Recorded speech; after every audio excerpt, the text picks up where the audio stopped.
परमेश्वर पिता को धन्यवाद देते हैं, उसकी आराधना करते हैं कि प्रेमी प्रभु परमेश्वर ने हम सबको आज के पवित्र पुनरुत्थान के दिन में ये विशेष समय दिया है कि हम परमेश्वर के मन की बातों को, उसके दिल की बातों को जानें और कैसे परमेश्वर अपने लोगों के साथ हस्तक्षेप करने के द्वारा एक आत्मिक दुनिया का प्रभाव भौतिक संसार में डाल देना चाहते हैं। उस बात को इन समयों में हम चिंतन और मनन करने के लिए वक्त पाए हैं। यदि आप इब्रानी की किताब और उसका पहला अध्याय और उसके पहले पद में देखें तो बाइबल हमें बताती है कि पूर्व काल में परमेश्वर हमारे बाप दादों से थोड़ा थोड़ा करके बातचीत किए एंड देन फिर उन्होंने भविष्यवक्ताओं के द्वारा बातचीत की और जगत के अंत के समय उसने अपने पुत्र से बातचीत किया और उसी पुत्र को बाइबल हमें बताती है कि परमेश्वर ने सारी वस्तुओं का वारिस ठहराया और हर तत्वों की छाप। उसको पढ़ लेने से ज़्यादा अच्छा होगा, मैं आपके लिए पढ़ूंगा।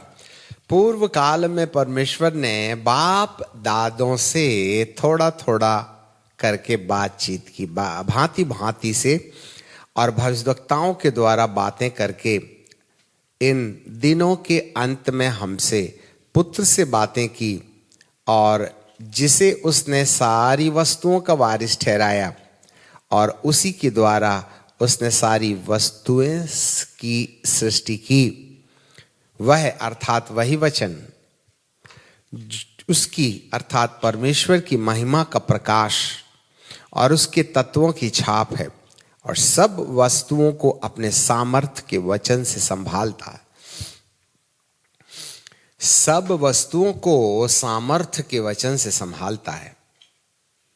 हर वस्तुओं की मोहर बनाया है उसने उस वचन को जो परमेश्वर के मन के अंदर है, और उस वचन को ले आने के लिए परमेश्वर पिता ने सबसे पहले हमारे पूर्वजों को काम में लाया, फिर उसने भविष्यवक्ताओं को काम में लाया और फिर उसने पुत्र के द्वारा बातचीत की।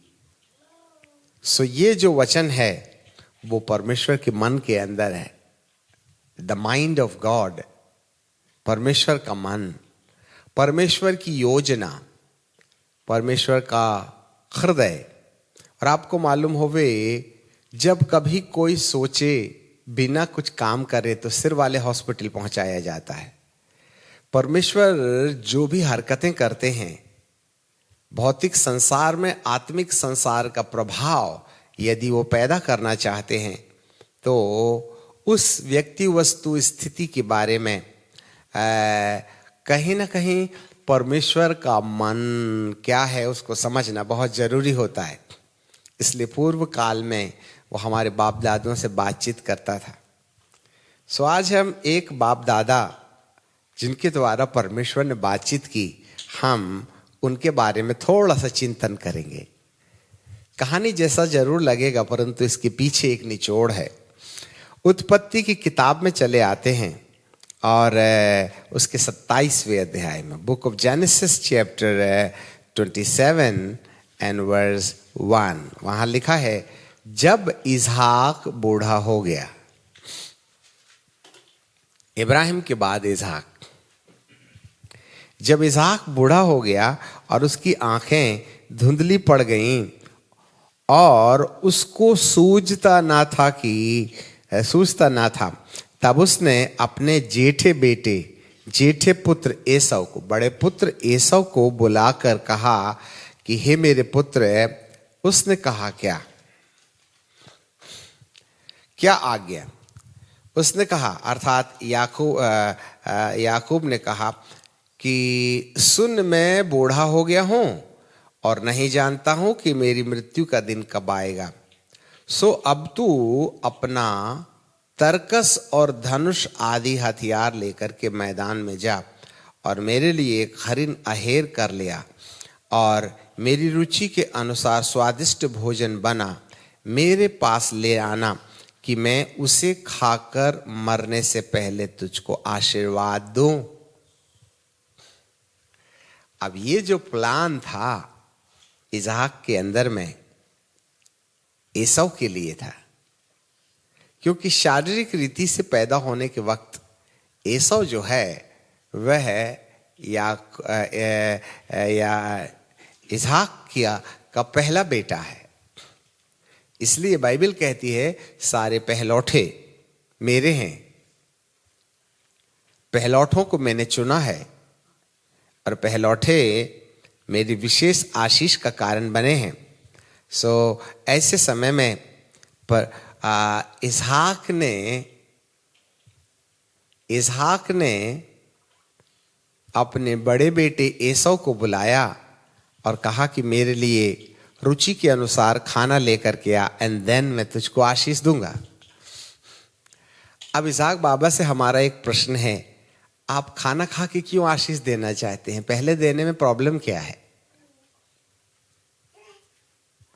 जरा ध्यान से सुनिएगा। हाँ, आप भोजन करके आशीष दीजिएगा, इससे ऐसे पता चलता है कि जरूर आशीष का जो रिसोर्स है वो बेटे का मां के या पापा की सेवकाई से जुड़ा हुआ है।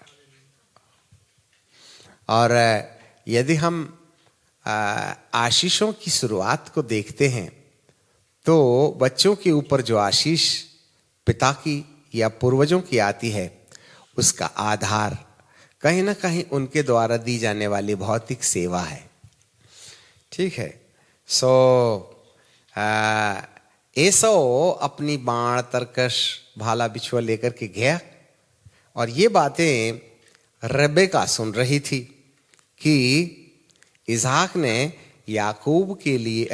इसहाक ने एसाव के लिए आशीष देना ठान रखा है और उसे कहा कि जब मेरी रुचि के अनुसार स्वादिष्ट भोजन बना के लेके आ।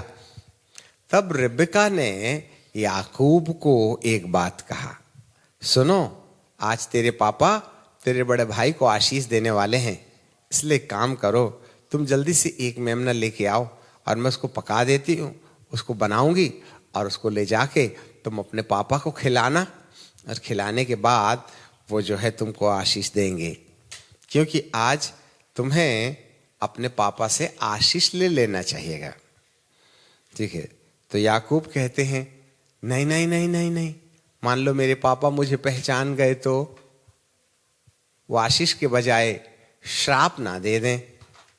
तब उसकी माँ ने कहा, चिंता मत कर, मैं तेरे लिए एक उपाय करती हूँ, तेरे हाथ में गाल में बकरी का खाल लपेट देती हूँ, क्योंकि तेरे भाई रो रहा है, अर्थात उसके शरीर में बाल ही बाल हैं। आखिरकार याकूब उसको मान लेता है। उसकी माँ रेचल ये कहती है कि जब कभी कोई श्राप तुझे दे तो वो मुझ पर पड़ेगा, टेंशन मत ले, तो आशीषित होगा। और जो भी घटनाएं हैं घटी, और याकूब जो है 26वें पद में लिखा हुआ है, और तब उसने अपने पिता इसहाक से कहा, है मेरे पिता, निकट आकर मुझे चूम। उसने निकट जाकर उसको चूमा और उससे कहा, उसके वस्त्र का सुगंध पाकर उसको आशीष दिया।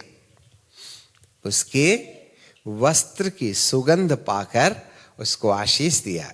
तो सेंट वगैरह लगा के गया था लगता है, ठीक है ना। अब यहाँ फिजिकल अपीयरेंस भी जो है बड़ी अहम भूमिका अदा करता है।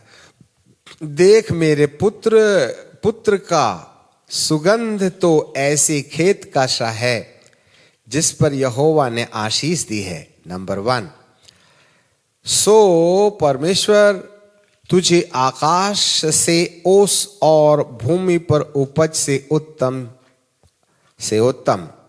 और बहुत सा अनाज और नया दाख रस दे। राज्य राज्य के लोग तेरे वश में हों और देश देश के लोग तुझे दंडवत करें। तू अपने भाइयों का स्वामी हो और तेरी माता के पुत्र तुझे दंडवत करें। जो तुझे श्राप दे वह आप ही श्रापित हो, और जो तुझे आशीर्वाद दे वह आशीष पाए। ऐसा तो कह दिया उन्होंने, और इसके बाद वो अपने पिता से आशीष लेके चला। जरा ध्यान देना। हाँ, थोड़ी देर के बाद में एसाव आया, और एसाव ने कहा पापा उठो, खा लो खाना और आशीष दे दो। तो याकूब जोर से चिल्लाया, नहीं माफ कीजिएगा, एसाव जोर से चिल्लाए, तो वो कौन था जिसने आशीष लेके चला गया? और जो आशीष मैंने तुझे दी है, वो उसे दी है, वो उस पर लगी भी रहेगी, उसको कैंसल नहीं किया जा सकता है।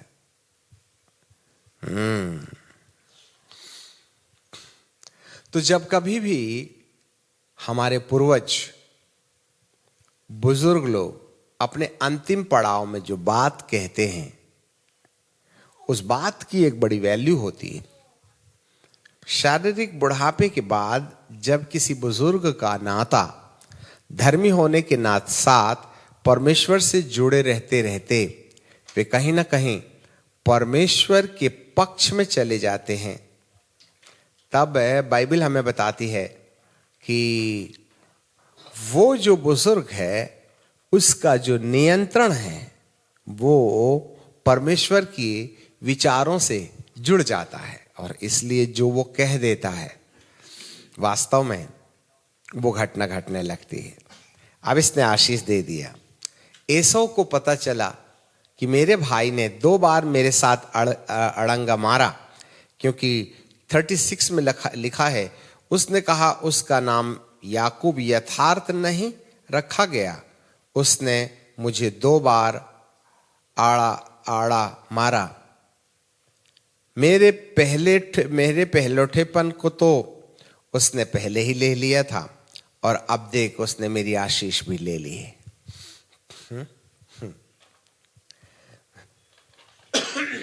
तो याकूब का नाम का ही अर्थ होता धोखेबाज, है ना। सो आज सारा संसार कहीं ना कहीं यथार्थ याकूब के समान है ना।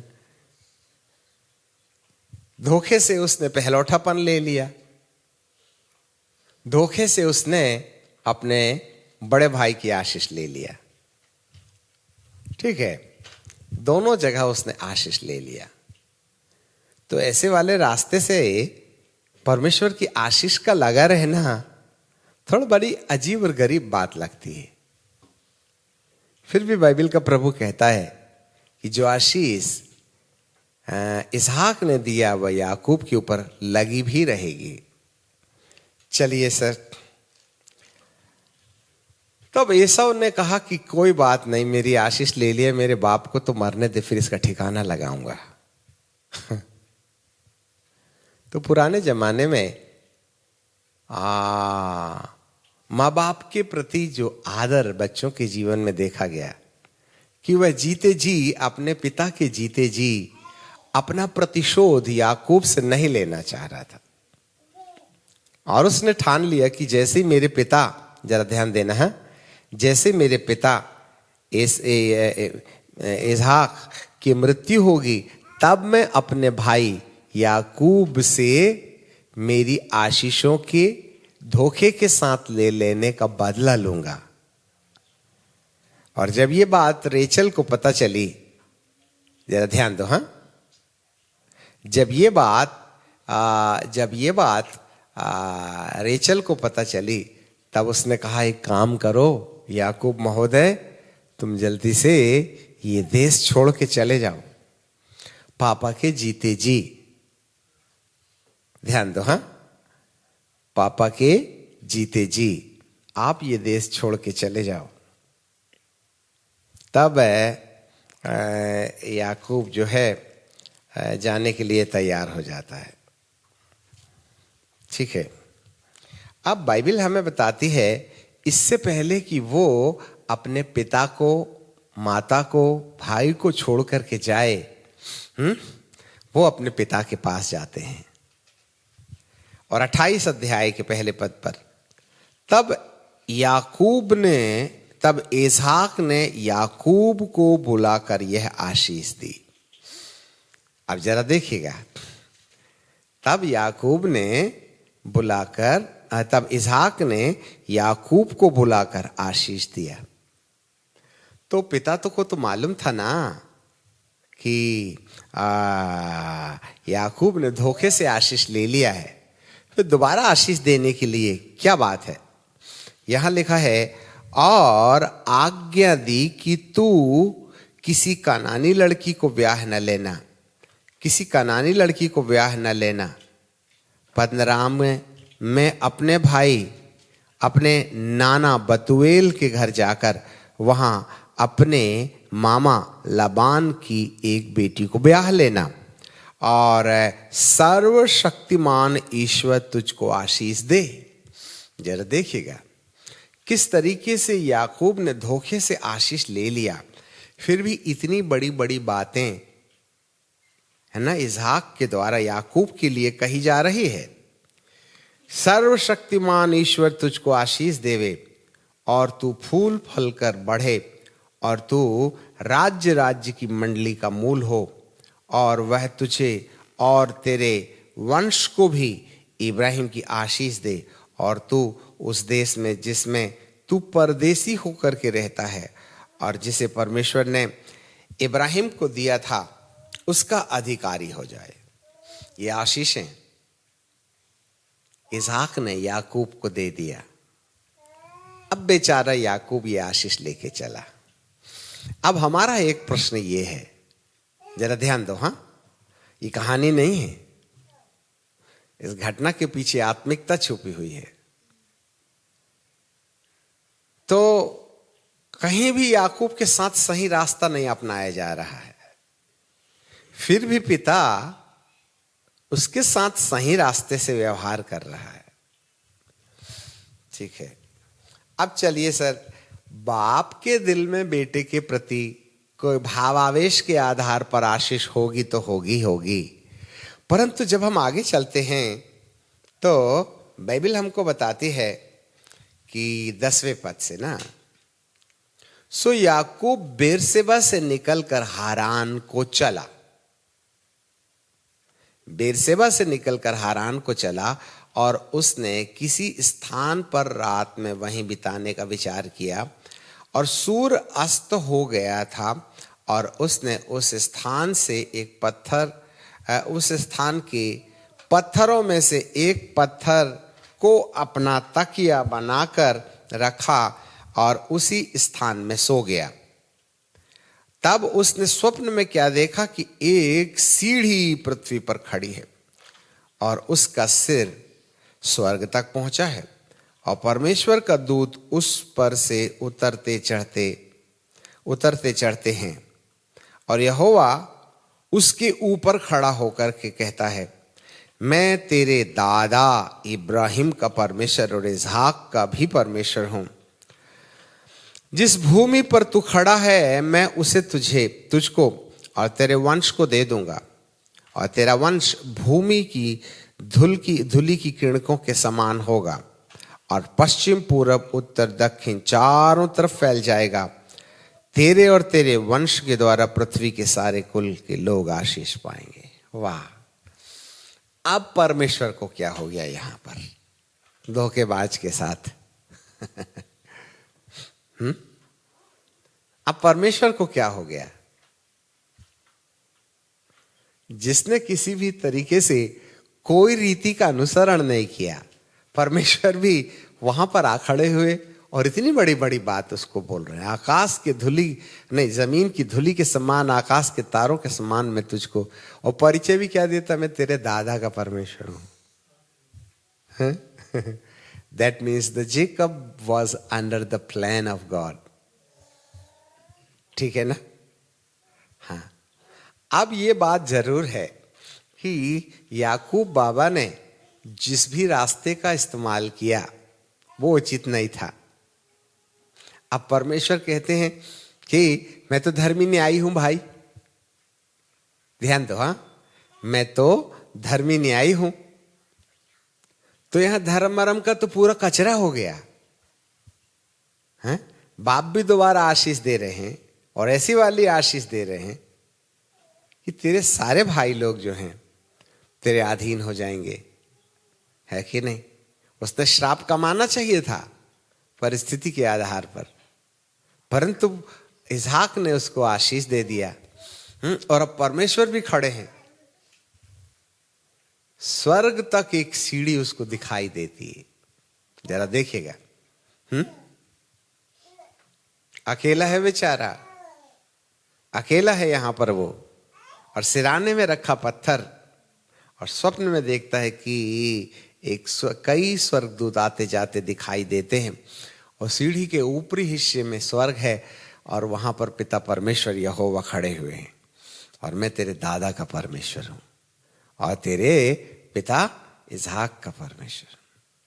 बस इसको देख करके उसने क्या किया, वहां एक पत्थर रखा और उसने तेल डाल के कहा कहीं ना कहीं ये स्वर्ग का दरवाजा होना चाहिए। अब हम आपके सामने एक प्रश्न रखते हैं, ये जगह है कौन सी, और भविष्य में इस जगह के साथ किस प्रकार का व्यवहार परमेश्वर ने किया, इस बात पर चिंतन मनन करते रहेगा, ठीक है ना? आपको भी खोजना पड़ेगा इस स्थान पर, जिस स्थान में परमेश्वर ने याकूब को दर्शन दिया, उस दार्शनिक स्थान का भविष्य इतिहास क्या है। भगोड़े याकूब को कष्ट की दशा में दर्शन। अब वो अपने मामा के घर जा बैठता है और वहाँ एक उसकी बिटिया से, उसकी बहन से, उसकी है ना, प्रेम प्रकरण शुरू हो जाता है। अरे हाँ, तब जो है मामा की बेटी के साथ, तो मामा जी भी उसको इतनी आसानी से अपनी बिटिया बिहाने तैयार नहीं है। बोले 7 साल गुलामी करना पड़ेगा तुझे। तो 7 साल का अपनी पत्नी को खरीदने की कीमत अदा करने का जो कार्यक्रम याकूब ने किया, परंतु जब विवाह का वक्त आया तो वहां जिसके लिए उसने सेवा दी थी वो तो नहीं थी, पर कहीं और दूसरी थी। ठीक है, रेचल की जगह में वहां कौन थी? लिया थी। तब उसका मामा बोलता है, देखो भाई, यदि तुमको रेचल चाहिए तो फिर 7 साल की गुलामी कीजिएगा, है ना? तो परमेश्वर क्या ऐसा क्यों कर रहे हैं भाई? जबकि रात को दर्शन में प्रभु ने साफ रीति से कहा, मैं आकाश के किरणकों के समान, आकाश के तारों के समान और बुद्धुली की किरणकों के समान मैं तुझे संतान दूंगा। तो जब संतान देना है तो फिर ये सब उसके साथ धोखा क्यों होना चाहिएगा, जब परमेश्वर ने उसको आशीष देने का वायदा किया है। हाँ, याकूब को भी परमेश्वर भी बोलते हैं, यार मेरे ऊपर दाग है तेरा, यदि मैंने तुझे कर्जा नहीं वसूला और ऐसे ही आशीष दे दिया तो तेरे समान जितने भी है ना, ये सब उल्टा सीधा काम करेंगे और आशीष वसूलने का काम करेंगे। इसलिए मैं जैसे को तैसा हूं। तो परमेश्वर ने सबसे पहले उसका कर्जा अदा करवाया। सो आप एक बात याद रखिएगा कि जितना ज्यादा धोखाधड़ी कीजिएगा आपको उसका भुगतान करना ही पड़ेगा। और कर्जा बैलेंस करके 0 बनाना पड़ेगा। और जब अपना कर्जा 0 हो जाएगा, ठीक है कि नहीं, देन परमेश्वर कहता है चलो वापस लौटो। कहां? अपने पिता के घर लौटो। अब हम नहीं बताएंगे आपको भी थोड़ा खोजना पड़ेगा, ठीक है कि नहीं। ये वापस चले महाशय, पूरा बोरिया बिंडल लेके, इतनी ढेर सारी, उन्होंने तो मामा को टोटल गरीब बना दिया, ऐसा लुटाई मचाई थी, और वो भी ईमानदारी से किया था। कि धारीदार और चित्तीदार बकरी मेरी, काले और सफेद तेरी।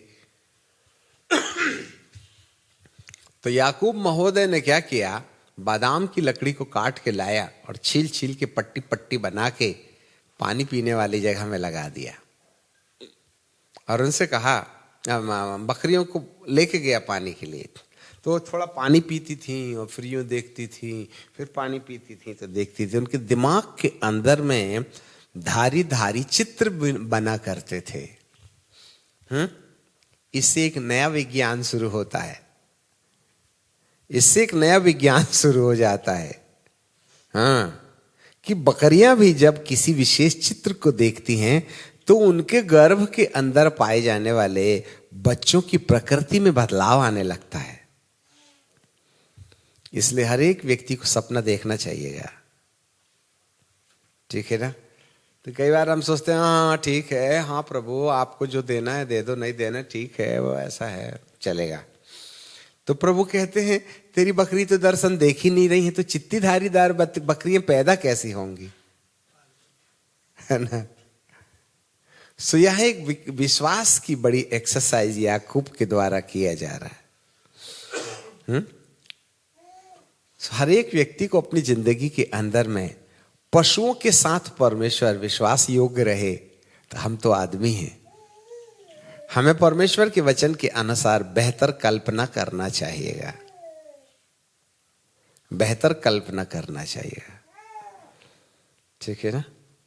याकूब ने अपना दर्शन बकरियों के लिए जोड़ा, उसने धारीदार बकरियां और धारे बादाम की टहनियां पानी पीने वाली जगह में लगा दी। तो यह एक दूसरा एक नया मैसेज है। और जो दूसरा मैसेज है, उस मैसेज के अनुसार यहां विश्वास की एक्सरसाइज सामने आती है, विश्वास की एक्सरसाइज सामने आती है। अभी थोड़े समय के लिए टॉपिक को यहां विश्वास पर हम जोड़ देते हैं। तो हमको परमेश्वर के वचन के अनुसार अपने लिए सोचना चाहिए। फिर से सुनो, परमेश्वर के वचन के अनुसार हमको सोचना चाहिए।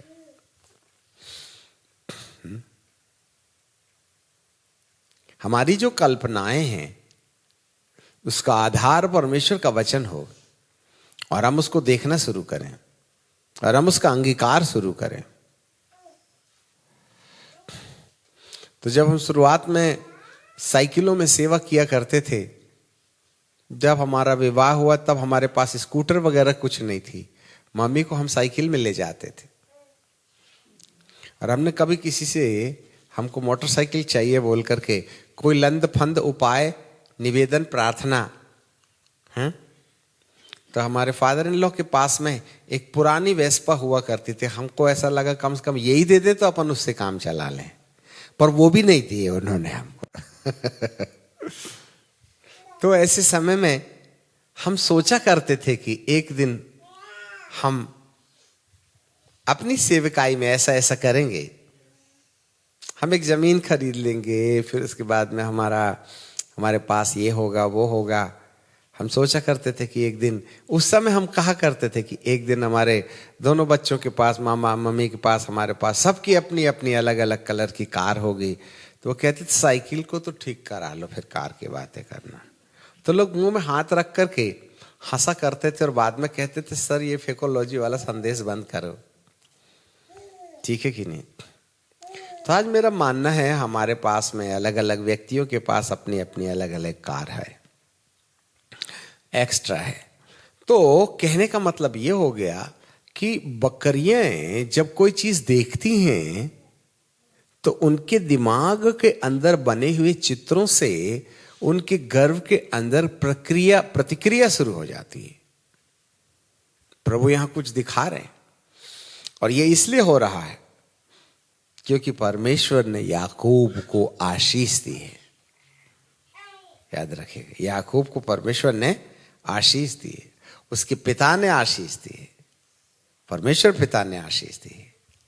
सो जब कभी परमेश्वर पिता की ओर से आशीष मिल जाए तो हम कल्पना शुरू करें कि हमें प्रभु ऐसा करना चाहिए। और एट लास्ट हुआ क्या मालूम है आपको? याकूब इतना धनी हो गया, इतना धनी हो गया कि लाबान की गिनती, भेड़ों बकरियों की गिनती जो थी तो वो थी उसमें न जाने कितने गुना भेड़ बकरियां, है ना, याकूब लेकर के अपने मामा के घर से लेके चला। अब हम एक और आपको होमवर्क देंगे जिसको हम बताना नहीं चाहेंगे, जिससे कि आप जो है थोड़ा खोजबीन कीजिएगा। अब घर वापस जा रहे थे पिता से मिलने,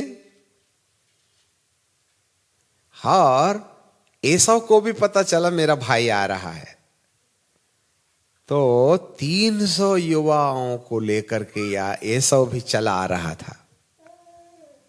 ठीक है, जरा ध्यान देना है, आपको हम होमवर्क दे रहे हैं इसलिए आपको खोजना पड़ेगा। एसाव चला आ रहा था, तो याकूब ने फिर चतुराई की, अपनी नौकर चाकर और अपने कुछ ग्रुप के लोगों को बोला, ऐसा करो तुम आगे निकल लो, ठीक है, और मेरा भाई नाराज है तो तलवार तो चलेगा, तब तक मैं पीछे के पीछे सिर में पैर रख के इसलिए उसने 2 ग्रुप बना लिया। एक ग्रुप जो है आगे भेज दिया, और अपने ग्रुप और सामने वाले ग्रुप के बीच में उसने जगह छोड़ के रखा कि इसको भागने का पूरा मौका मिल जावे। क्या जाने बाबा एसाव के बारे में क्या कहे, हम तो उसी के ना डर के मारे भाग के निकले थे। और रात हो गई। फिर क्या हुआ? अब आपके सामने एक दूसरा प्रश्न ये है, किस जगह में, ध्यान दीजिएगा, किस जगह में याकूब का एक स्वर्गदूत के साथ आमना सामना हुआ? किस जगह में? हाँ आपको पॉइंट बना बना के रखना होगा, आज हम आपको सब कुछ बताने वाले नहीं हैं। किस जगह में याकूब का स्वर्गदूत के साथ में, अच्छा अभी तत्काल मत कीजिएगा, हम पॉइंट बता देंगे, फिर आप उसको सोचते रहिएगा, ठीक है ना। किस जगह में याकूब का स्वर्गदूत के साथ आमना सामना हुआ और रात भर युद्ध हुआ उसके साथ में, ठीक है कि नहीं? और अब याकूब जो है स्वर्गदूत से लड़ाई लड़ रहा है, ठीक है ना। और कैसी लड़ाई? स्वर्गदूत कहता है, ए बाबा सुबह हो गई है, छोड़ दे। नहीं छोड़ूंगा, और जब तक तुम मुझको आशीष नहीं देगा। पता नहीं इसको आशीष का कैसा पागलपन आ गया है। उधर भाई का पहलोठापन ले लिया, फिर उधर पापा से आशीष ले लिया, फिर परमेश्वर पिता आशीष दे दिए, और फिर ना अपने बतुएल की भेड़ बकरियों के साथ साइंस की विधि काम में लाया और वहां से आशीष ले लिया। जरा देखिएगा। और अब यहां आकर के स्वर्गदूत के पास फिर लड़ाई लड़ने के पश्चात क्या बोल रहे हो? आशीष दे दे बोले मेरे को। आखिर वो लेना क्या चाह रहा है? ये किस प्रकार की मानसिकता है? जरा देखिएगा। तब स्वर्गदूत ने परमेश्वर को आवाज लगा के बोला, प्रभु ये तो पैर छोड़ता ही नहीं है, हम तो परेशान हो गए, किस मजबूर के सामने भेज दिया हमको। तो परमेश्वर पिता ने कहा, थोड़ा तुम भी चालाकी कर दो। क्या?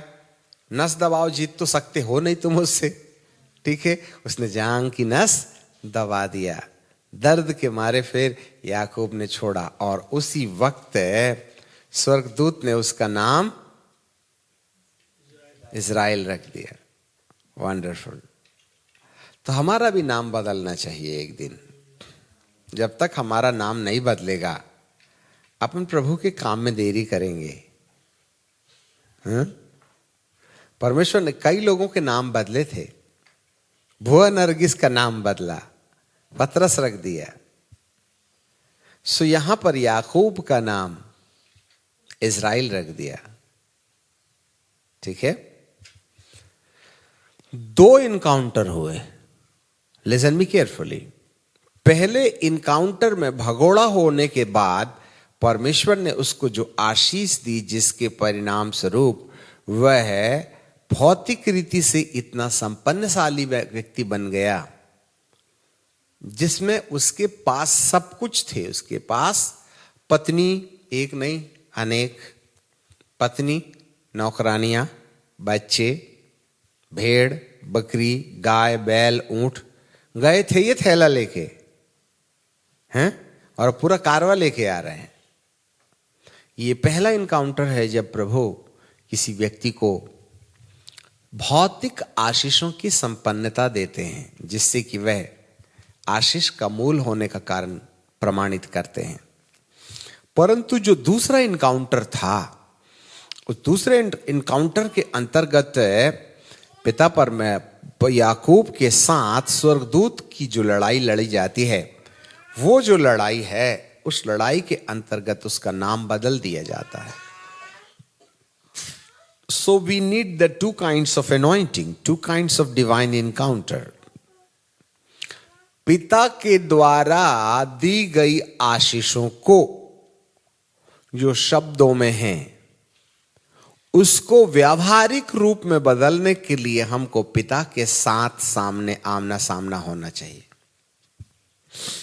बहुत से भविष्यवक्ता लोग अलग अलग लोगों के लिए भविष्यवाणी के वचन कहते हैं। जरा आप सुनिएगा, अपन लोगों को कई बार भविष्यवक्ताओं पर डाउट हो जाता है। अरे फलाने भविष्यवक्ता ने कहा था मैं तेरे को ऐसी ऐसी जगह काम में लाऊंगा, तुझको ये वरदान दूंगा, तुझको वो वरदान दूंगा। उसने भविष्यवाणी तो किया, परंतु हमारे साथ हुआ वगैरह कुछ नहीं। याद रखिएगा, कई भविष्यवक्ता लोग कई लोगों के लिए बहुत भविष्यवाणी करते हैं, वो गलत नहीं है, दे आर राइट। उन्होंने जो पाया है वो बोला है। याकूब के लिए इसहाक ने जो बोला था वो था, that was the plan of God. परंतु याकूब को पिता के द्वारा दी गई आशीषों को साकार करने के लिए, ध्यान दीजिएगा, पिता की आशीषों को साकार करने के लिए कहीं ना कहीं डायरेक्ट बिना किसी व्यक्ति के परमेश्वर के साथ इनकाउंटर होने का इंतजार करना पड़ेगा। किसी भविष्यवक्ता के कहने से कोई मेरी सेवा में कोई भूत नहीं नाचने लगेंगे। There should be a encounter directly with God. और उस सेकंड इनकाउंटर के लिए मुझे ठहरे रहने की आवश्यकता है। ठीक है, तहां परमेश्वर आशीषें देना शुरू कर देते हैं।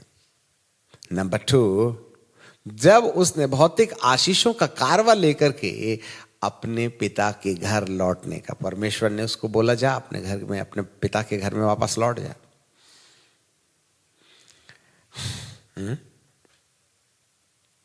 जरा फिर से ध्यान दीजिएगा, याकूब को परमेश्वर क्या बोला?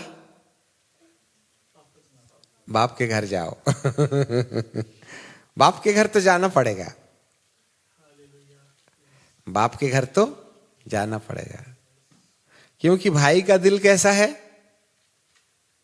कड़वा है, उसके साथ रिश्ता जोड़ना पड़ेगा। अब तुमको जो उपाय करना है वो उपाय करो। तो इसने बहुत ढेर सारी भेड़, बकरी, गाय, बैल, काजू, किशमिश पहले थैले में भेजा कि जाके लेके जाओ मेरे भाई को देखे आना बोल करके। शुरुआत के लंबे समय में ऐसा हो सकता है कि आप अपने भाई से विछोहित होकर के स्वर्गीय आशीष के वारिसदार हो जाएं, परंतु आशीष की नेक्स्ट डगर पर या अगले अगले वादानों में कहीं ना कहीं पिता के साथ और भाई के साथ रिश्ता स्थापित करने का कार्यक्रम जोड़ना ही पड़ेगा। नो ब्रोकन रिलेशनशिप, नहीं तो वे सारी आशीषें कहीं सुनी बातों तक ही सीमित हो जाएंगी, उसमें डीएक्टिवेशन नहीं होगा, क्रियान्वित नहीं होंगी। इसलिए याकूब ने दूसरे इनकाउंटर में प्रभु से एक दूसरा अभिषेक पाया, मेरे को तो आशीष दे दे। सेकेंड इनकाउंटर में उसके भाई का दिल पसीज गया। अरे भाई टेंशन मत लो, बोले कोई बात नहीं, रात गई बात गई, चलो हम सब एक साथ प्रेम के साथ रहेंगे। ये बात पहुंचने के लिए हमको दूसरे इनकाउंटर की आवश्यकता है। विदाउट द अनॉइंटिंग, अभिषेक के बिना, परमेश्वर के हस्तक्षेप के बिना हमारे रिश्तों में जोड़ तोड़ नहीं हो सकती है। इसलिए एक अति आवश्यक बात है। और जब तक आपका रिश्ता एक दूसरे के साथ जुड़ेगा नहीं, तब तक याकूब जो इज़राइल में बदला, याकूब के द्वारा एक नए वंशज का निर्माण नहीं होने वाला है। याद रखिएगा। अभी तक तो संतानें होते चली जा रही हैं, चाहे वह लिया से हो रही हो, चाहे वह बाद में रेचल से हो रही हो, परंतु उनको परमेश्वर स्वीकार करना चाहिए। इस बात के लिए तो कहीं ना कहीं उसको सेकेंड इनकाउंटर की जरूरत पड़ रही है। और जब याकूब इज़राइल बन गया, तब उनके वंशज परमेश्वर पिता के सामने सिंहासन पर बैठने के काबिल गिने गए। 12 गोत्र के लोग 12 सिंहासनों में जाकर परमेश्वर के सन्मुख 12 गोत्रों की प्रतिनिधित्वता करने के लिए परमेश्वर के सन्मुख पेश किए गए। सो पिता परमेश्वर को हम धन्यवाद देते हैं। ये डबल इनकाउंटर पिता की आशीषें, भविष्यवक्ताओं के द्वारा आई बातें हमारे जीवन में दूसरे दिन से जो है वो क्रियान्वित नहीं हो पाती हैं, परंतु हमको कहीं ना कहीं डायरेक्ट अपने प्रभु के इनकाउंटर के साथ खड़े रहने की आवश्यकता है। नंबर 2, उसके बाद हमारे जीवन में भौतिक आशीषों के द्वारा परमेश्वर प्रूव करेगा कि मैं तेरे साथ हूं। वहां भी ट्रेनिंग प्रोग्राम चल रहा है 14 बरस का। वसूली के वक्त में भी परमेश्वर वहां पर खड़े हुए हैं, ठीक है कि नहीं। कर्जे का भुगतान करवा रहा है परमेश्वर, परंतु दूसरी ओर से आशीष दे रहा है। 2 नंबर वाले धंधे को, ये 2 नंबर वाली अमानत को 1 में बदल रहा है। जिससे कि परमेश्वर को कहने के लिए मौका ना मिले कि देख तूने ना भाई की आशीष तो लिया ही लिया, यहाँ अपने मामा की भी आशीष लेके चले जा रहे हैं, बहू भी ले जाएगा, बकरी भी ले जाएगा। सो पिता परमेश्वर को धन्यवाद देते हैं। सो इस तरीके से परमेश्वर लॉन्ग टर्म वाला परमेश्वर, जल्दबाजी ना करें किसी मामले में। देखिए कोई भी चीज़ें हमारे जीवन में बहुत शॉर्ट पीरियड में नहीं हो जाती हैं, और यदि कोई चीज़ शॉर्ट पीरियड में जल्दी से कुछ हो जाए तो उसमें स्थिरता नहीं होती है। सो पिता परमेश्वर को धन्यवाद देते हैं। हम एक और विजन आज की सुबह में शेयर किया चाहते हैं, जो सब लोगों को अच्छा नहीं लगेगा, परंतु आज के लिए संदेश है, ठीक है। हम बिल्कुल सुबह 4:30 से 5 के दौरान एक ड्रीम देख रहे थे, और वो ड्रीम ये था, एक बड़ा अच्छा ब्यूटीफुल कुत्ता, डॉगी, और उसके सामने में एक स्नैक, बहुत बड़ा सा सांप। इन दोनों में भिड़ंत हो गई, और ऐसा लगता है, हमने एक दूसरे को लड़ते तो नहीं देखा, परंतु जरूर इन दोनों का आपस में लड़ाई हुआ है। और ये जो डॉगी था बड़ा हैंडसम था, स्मार्ट कलर का दिखाई दे रहा है, ग्रे कलर का है। वो जो डॉगी है वो जैसे मुर्गी बीमार हो जाती है या कुत्ता मरने वाला होता है तो कैसा धीरे धीरे धीरे धीरे यूं जाता है ना, इस तरीके से अपनी पोजीशन में पड़ा हुआ है, खड़ा वैसे 2 पैर में बैठा हुआ है, 2 पैर में, और एक सांप उसके बाजू में, वो भी मरी हुई दशा में पड़ा हुआ। ध्यान दो बेटा, मरी हुई दशा में पड़ा है। तो हमको ऐसा लगता है कि कुत्ते ने सांप को काट खाया है और सांप ने भी कुत्ते को डस दिया है। तो हमारे साथ में ऐसे ही लोग हैं, इसमें ये भी हैं। तो वे सांप के पास जाते हैं और उसके मुंह में दांत है कि नहीं गिन रहे हैं ये। फिर कोई और था ऐसा, ये बच्चे को लेकर के, पता नहीं ऐसा बिटिया, कौन बिटिया है मेरे को स्पष्ट नहीं है, बच्चे को गोद में ले लिया है और वो कुत्ता जहां बैठा है उसकी पत्थर के ऊपर बैठ करके वो सांप को ऐसा करके छू छू के देख रहे, जैसे को बच्चे लोग कीड़े के ऊपर में कैसा छोटी सी लकड़ी से ऐसे ऐसा उसकी छेड़छाड़ करते हैं, बच्चे को लेके छेड़छाड़ कर रहे हैं। मैं बोल रहा हूं भागो, तुम सांप को मजाक मत समझो। परंतु ऐसे समय में कोई हमारी बात को कान नहीं दे रहे हैं। बिल्कुल किनारे इर्द गिर्द बैठ गए, पत्थर के ऊपर बैठ गए, सीढ़ी के ऊपर बैठ गए, और वो सांप की कहीं पूंछ पकड़ के खींच रहे, कहीं उसकी आंख खोल के देख रहा, कहीं उसके दांत गिने जा रहे। ऐसा करके हम ना हमारे बाल बच्चे जो हैं दुर्व्यवहार कर रहे हैं उसके साथ में। ये डेंजर चीज है, जरा ध्यान दे के सुनना। तब मैं बोला छोड़ो छोड़ो छोड़ो, भागो वहां से, अरे भाग, पर कोई मानने तैयार नहीं। तब हम एक बहुत बड़ी लकड़ी लेकर के आते हैं, जरा ध्यान से सुनना, एक बहुत बड़ी लकड़ी लेके आते हैं। तब इनको जबरदस्ती बोलते भागो भागो, हट जाओ वहां से। और हम उस सांप को जो कुत्ते के पंजे के इर्द गिर्द पड़ा हुआ है, उस लकड़ी में से हम उसको यूं फंसा करके बाहर निकालने की कोशिश करते हैं। तो वो लकड़ी में आ नहीं रहा है। तो मैं उस सांप को जैसे कभी कोई लकड़ी में अपन ऐसा लपेट लेते हैं ना, ऐसे करके मैं यूं यूं सांप को लकड़ी में लपेट करके यूं उठाने की कोशिश कर रहा हूं। और ऐसा करके तो वो सांप क्या बोलता है मालूम, मेरे को कहां ले जा रहे हो तुम, आदमी की भाषा में बोलता है। देन फिर उसको मैंने यूं पर उठाया और उठा के ऐसा ले ही जाना चाहता था। तो जैसे कोई बंदर जंप करके भाग जाता ना पेड़ में, उसी तरीके से वो सांप बड़ी तेजी के साथ सुई करके आकाश में उड़ने लगा। और मुझे वहां एक आवाज आती है, उस सांप की आवाज, ध्यान दो। और उस आवाज में वो क्या बोलता है, प्रधान के पुत्र उत्पन्न होंगे। लिसन मी केयरफुली, प्रधान के पुत्र उत्पन्न होंगे और उसके भी कई बच्चे पैदा होंगे, 118 बच्चे, फिर 118 बच्चे। इस तरीके से वो सांप आदमी की भाषा में बोल रहा है और आकाश की तरफ उड़ते चले जा रहा है। जैसे सूरज मुझे दिखाई दे रहा है तो वो आकाश में विलीन हो जा रहा है, प्रधान।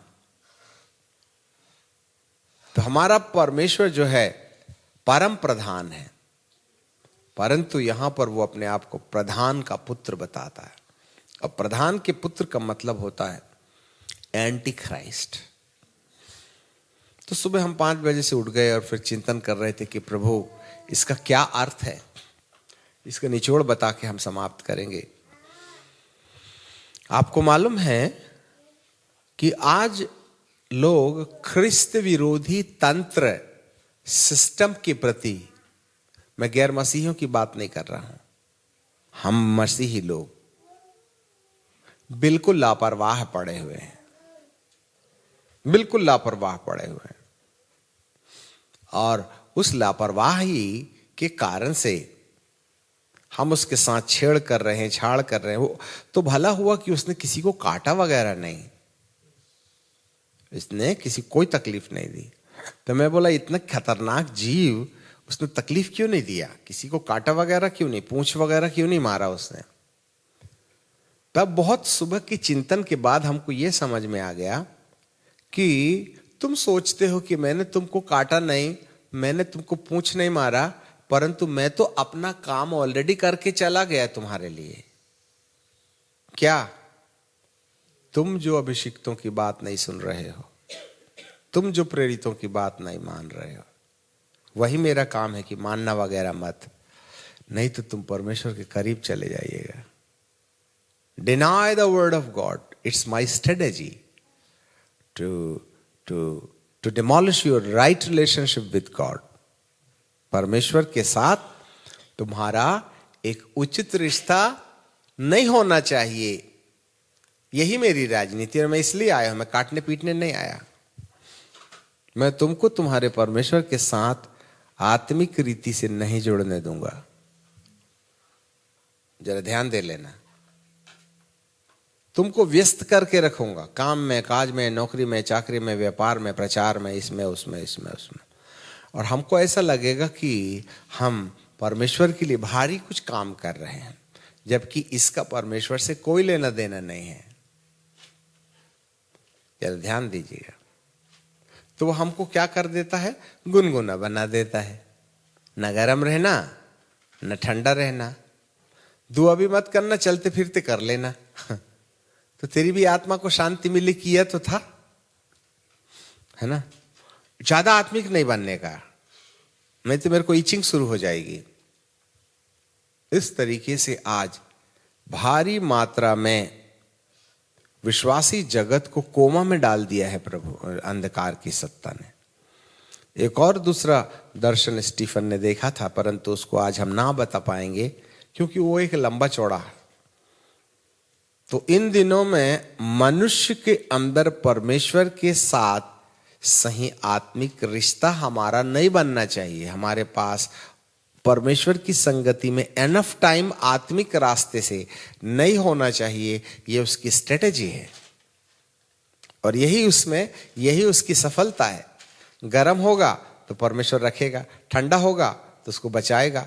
पर गुनगुना है, इसलिए प्रभु जी क्या बोलते, मैं तेरे को, हम बस ये ऐसे वो करवाना चाहते हैं कि खुद तुमको खुद ही उगल दे। मेरा काम हो गया। बोले मैं आया इसलिए हूं कि तुमको उगलने लायक बना दूं।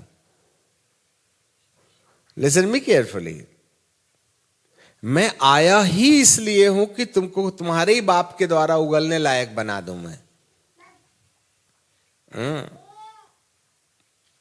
बस हम दिन भर का काम फैमिली प्रेयर में 15 मिनट में चला लेते हैं, फिर अपने परमेश्वर के साथ नो रिलेशन। तो वही मैं बोल रहा था, हे प्रभु हम बीड़ी नहीं पीते, प्रभु हम चोरी नहीं कर रहे हैं, झगड़ा नहीं कर रहे हैं, ये नहीं कर रहे हैं, हम बड़े सावधान हैं अपने जीवन के बारे में प्रभु। तो पवित्र आत्मा कहता ठीक, तू ये नहीं करता, तू वो नहीं करता, ये नहीं करता, पर जो करना चाहिए वो भी तो नहीं करता ना। क्या कि तुझे मेरे चरणों में रहना चाहिए, तो उसमें भी तो नहीं रहता ना। बस अंधकार की सत्ता कहती है कि मैं अपने काम में सफल हो गया हूं। सो पिता परमेश्वर हम सबको आशीष दे। आज सुबह का भविष्यवक्ताई आवाज हमारे लिए कुछ यही है कि हम कहीं ना कहीं परमेश्वर की संगति से हम नामधारी प्रार्थनाओं के आधार पर इस युग में जब दुनिया अंधकार की ताकत की पकड़ में है, आप ये सोच के रखें कि चलते फिरते वाली प्रार्थना से हम अपना काम चला लेंगे या प्रोटेक्शन हो जाएगा हमारा, तो यह हमारे लिए बड़ी भूल है। सो पिता परमेश्वर हम सबको एक नए आयाम में बुला रहे हैं। हमको शायद आत्मिकता की सच्चाई में, आत्मिकता की गहराई में जाना होगा। यही उम्मीद करके प्रभु आज कुछ बोलते हैं। आइए हम लोग दुआ करें।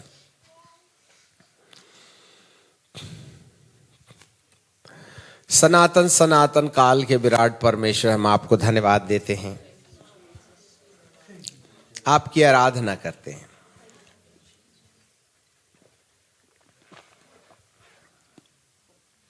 आपने हम सबको यह अनुग्रह दे दिया बाप। वचन तो हमारे पास है, प्रतिज्ञा भी हमारे पास है, पर याकूब का भागने के वक्त परमेश्वर के साथ इनकाउंटर उसकी जिंदगी में आशीषों को जो डीएक्टिवेटेड थी उसको एक्टिवेट करने का कारण बन गई।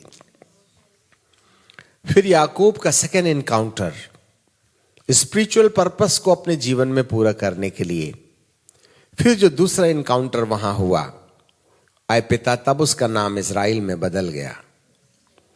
प्रभु इन दोनों इनकाउंटरों के पीछे हमारा और परमेश्वर का डायरेक्ट संबंध है, और इन दोनों इनकाउंटरों में हम फेलुअर रहे। हमने पिता की आशीष जरूर ले ली, भविष्यवक्ताओं के द्वारा भविष्यवाणी जरूर ले लिया, परंतु भविष्यवाणियों के आधार पर जो केवल वचन का प्रकाश है, उसको अपने जीवन में डीएक्टिवेटेड पोजीशन से एक्टिवेट पोजीशन में लाने के लिए याकूब ने अपने सिराने में जो पत्थर रख करके निंद्रा के समय दर्शन देखा, उस दर्शन की आवश्यकता हम सबको पाई जाती है। उस दर्शन के बिना हम अपने जीवन के प्रथम चरण में आशीषों को एक्टिवेटेड कंडीशन में एक्सेप्ट नहीं कर पाएंगे, और स्पिरिचुअल साइड में जब हम अपने पिता और टूटे हुए संबंध को जोड़ने के लिए अपने घर वापस जाएं, तब याकूब को इजराइल में बदलते वक्त परमेश्वर उन समयों के बाद से आत्मिक आशीषों में उसके वंशज को आकाश के तारों की तरह और समुद्र की धूलि के समान बनाने के काम को शुरू कर देते हैं। पिताजी, आज अंधकार की सत्ताएं इन दोनों इनकाउंटरों को हमारे जीवन पर नहीं होने का प्रयास करती हैं, और यही बातें आज आपने सपने में दिखाया कि आज तेरे अपने बंदे लोग प्रभु तेरे चरणों पर, जैसे याकूब एकांत में था और जब दूसरा इनकाउंटर हुआ तब भी वह अपनी बीवी और बाल और बच्चों से अलग था, और यही वक्त हमारे पास नहीं है। हम चहुओर अपने लोगों से घिरे रहते हैं, चहुओर अपनी मिनिस्ट्री में घिरे रहते हैं, चहुओर हमारी भाग दौड़ चहल कूद के चक्कर में परमेश्वर आता जरूर है परंतु दर्शन दिए बिना चले जाता है। प्यारे पिताजी, दोनों वक्त में याकूब के पास कोई नहीं था। हमारे पास में भी कुछ ऐसा ही एकांत आवास हो जहां परमेश्वर मजबूरन हमसे बातचीत करने चले आए। प्रभु, हमें अंधकार की सत्ताएं व्यस्त रहने वाली जिंदगी में झोंक देती हैं। प्रभु, हमारे मन की आंखें खोलें कि हम एकांत में अपने परमेश्वर के साथ जब तक कुछ समय न गुजारें तब तक ना तो पहला इनकाउंटर होगा और ना ही दूसरा इनकाउंटर होगा। बाप, हम आपको धन्यवाद देते हैं। हम केवल भविष्यद्वक्ताओं की भविष्यवाणी के आधार पर अपनी सेवकाई नहीं चला पाएंगे। ऐसे समय में पिता के द्वारा दी गई आशीषें शब्द में हैं, परंतु उसको क्रियान्वित करने के लिए पिता की भी सहमति की आवश्यकता है। बाप, इस सिद्धांत के आधार पर हमें कुछ नए आयाम में ले चलें, ऐसी आप कृपा और दया कर लीजिएगा। आपको महिमा आदर देते हैं, यीशु नासरी के नाम से मांगते हैं, आमीन।